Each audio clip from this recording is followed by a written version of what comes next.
বা নিজের মধ্যে আমাদের শক্তিটা পাবো, যে না লড়াই করার শক্তি, বা এই যে আমাদের ক্লান্ত হয়ে যায় কাজ করতে করতে একসময় ক্লান্ত হয়ে যায়, শক্তিটা কোথার থেকে পাই? লোকে বলে যে একটু বিশ্রাম করলে শক্তি পাওয়া যায়, আমরা তো মনে করি একটু নাম করলেই মনে শক্তি পাওয়া যায়, একটু নাম করলে ধ্যান করলেই মনে শক্তিটা আসে। তো এইভাবে আমাদের ঠাকুরকে ভালোবাসে চললে, তাকে যদি আমরা কেন্দ্রে রাখি, তাহলে আমরা চারদিকে যতই ঘুরি না কেন আমাদের ক্লান্তি জীবনে আসবে না। তাই বলি তুমি শুরু করো, তোমার বাড়ির কী করছে করুক, দেখার দরকার নেই, তুমি তোমার মতো নিষ্ঠাভাবে করো। একদম কালকে থেকে শুরু করবা, এক মাস যেদিন হবে দাদাদের বাড়িতে টাকাটা পৌঁছায় দিবা, তুমি যদি না যেতে পারো এদের বা ওদের বাড়িতে দিবা, ওদের বাড়ি থেকে পৌঁছা যাবে। তুমি এইভাবে করো, তুমি একদিন এখানেই দাঁড়াই বলবা যে হ্যাঁ সত্যি আমার জীবনে পরিবর্তন আসতেছে, আমার পরিবারটা কথা। তুমি তো মনে করো তুমি চাচ্ছ আমার পরিবারটা সুন্দরভাবে গঠিত হয়ে থাকুক, আমার বউ করুক, ছেলে করুক, নাতিপুতিগুলো সুন্দর হোক, এরকম একটা চিন্তা ভাবনা সবার থাকবে। এইবার তুমি কি করবা? আমার পৃথিবীতে কেউ নেই, সেহেতু মাত্র একটাই আছে, সে আমার ঠাকুর। আমি সবসময় বলি এই সন্তান আমার না, এই আমার স্বামী আমার না, সব তোমার দয়ায় আমি আমার কাছে আসা। তাহলে আমি যখন তোমার দয়ায় সব কিছু পাইছি, তাহলে তোমার জিনিস তুমি রক্ষা করো, আমার কিছু রক্ষা করার দরকার নেই। আমি একমাত্র তোমাকে ভালোবাসি, তোমাকে নিয়ে আমি চলবো। এবার তুমি সবগুলোকে রক্ষা করো। এবার কীভাবে কী হবে না হবে সব তোমার ইচ্ছা, তাদের ইচ্ছা তাদের ছেড়ে দিচ্ছি। বাচ্চারা পড়তে যাচ্ছে, ঠাকুর বলছি তোমার সন্তান গেল তুমি দেখে না, তোমার মানে প্রত্যেকটা মুহূর্তে তাকে মানে আমি অনুভব করি। আগে এই জিনিসগুলো ছিল না, যেন কখন যেন ঠাকুর আমার ভিতরে মানে এইভাবে এক ট্রাই করে।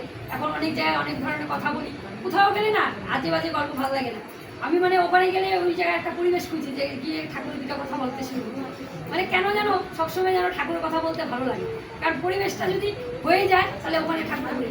কালকে যেমন একটা বাড়িতে অনুষ্ঠান ছিল, এই যে এতগুলো লোক কালকে আমার বাড়িতে আসছে, কার জন্য আসছে? এত লোকগুলোকে আমি চিন্তা।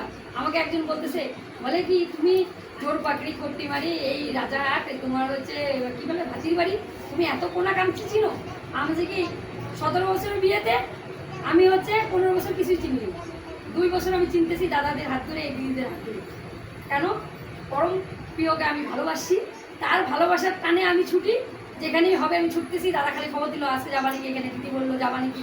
এই যে যাওয়া টান আর ভালোবাসার টানে এখন এত লোক মানে কালকে আমার বাড়িতে আসছে, মানে আত্মীয় স্বজন কি তার ডবল আমার বাড়িতে, প্রত্যেকটা আমার ফ্যামিলি।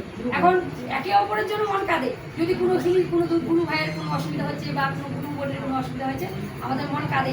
আমরা ওই মুহূর্তে আমরা ঠাকুরের নাম করতে শুরু করেছি, ওই দিদিকে ভালো করো বা দাদাকে ভালো করো। এই ভালোবাসাটা একমাত্র ঠাকুরকে ধরে, পুরো সিস্টেমে এই ভালোবাসাটা নেয়। আমি দেখছি অনেক সিস্টেম আছে, কিন্তু সিস্টেম আমি দেখছি একমাত্র আমাদের ঠাকুরকে ধরে এই সিস্টেমে চলা যায়। তো ওই মুহূর্তে তোমার নাম আসতেই হবে।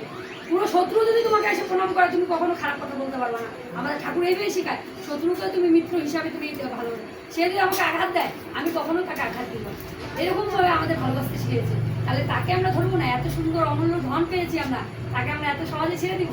তাহলে আমাদের যতটুকু মানে আছি এই পৃথিবীতে, আমরা চেষ্টা করবো তাকে ধরে তাকে ভালোবাসা।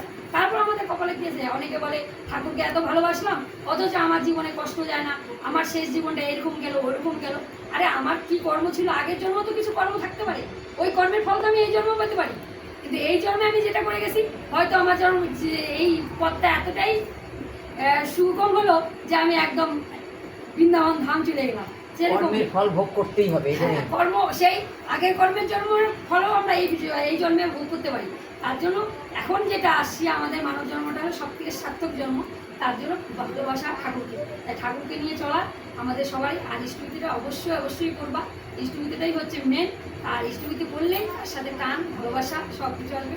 যজন যজন ইষ্টভীতি স্বস্তির সদা যায়, আমাদের ঠাকুরের পঞ্চনীতি। এই পঞ্চনীতি যদি পালন করা যায়, সত্যি আমাদের মানে একটা আগুনের মতো কাজ করে। আর যে যে বলে না যে নদীতে না ঝাঁপ দিলে কখনো সাঁতার শিখে না, তেমন দয়ালকে ভালো না বাসলে তার গুরুত্বটা কেউ বুঝতে পারবে না। আমার ঠাকুর কেমন, আমি জানি আমার ঠাকুর কী শিখাইতে আসছে, আমাদের চলা শেখাচ্ছে, আমাদের বলা শেখাচ্ছে, আমাদের ভালোবাসতে শেখাচ্ছে। আমাদের ঠাকুর বলছে টাকা পর আর মানুষ আপন। আর এখন মানুষ হচ্ছে টাকা আপন, এখন মানুষের কাছে হচ্ছে টাকা আপন মানুষ পর থাক, কিন্তু আমাদের ঠাকুর শিখেছে মানুষকে আপন করতে শিখো। তাহলে ভাই এই ঠাকুরকে ভালোবেসে যে কালকে আমার ওখানে এত মানুষ ছিল, এই মানুষগুলো হচ্ছে এই ঠাকুরের জন্যই আসছে। আমি এত খুশি যে আমি কোথার থেকে সব মারা চলে আসছে। আমার এত আনন্দ হয়েছে যে ঠাকুর সত্যি তুমি আছো বলেই আজকে আমার বাড়িতে এত লোকের আগমন, নাহলে হয়তো কালকে আমি যদি ডাকি কাউকে হয়তো অজুহাত দিয়ে আসবে না। সে আমার কতগুলো বান্ধবী আসছে, ও গেছিলো, মমিতাও গেছিলো, সেই কোথায় গোলবাড়ি টোলবাড়ি শিখে ওদের ভালোবেসে ডাকছি বলে ওরা আসছে। আমি মনে করি আমার দয়াল ছিল বলেই আসছে। নাহলে ওদের যদি বলতাম যে এই বাড়িতে না যাবো না আমি বিশ্বাস করি ঠাকুর কাছে প্রার্থনা করছি যে না আমাকে ভালোবাসা এটাই নিয়ে তাহলে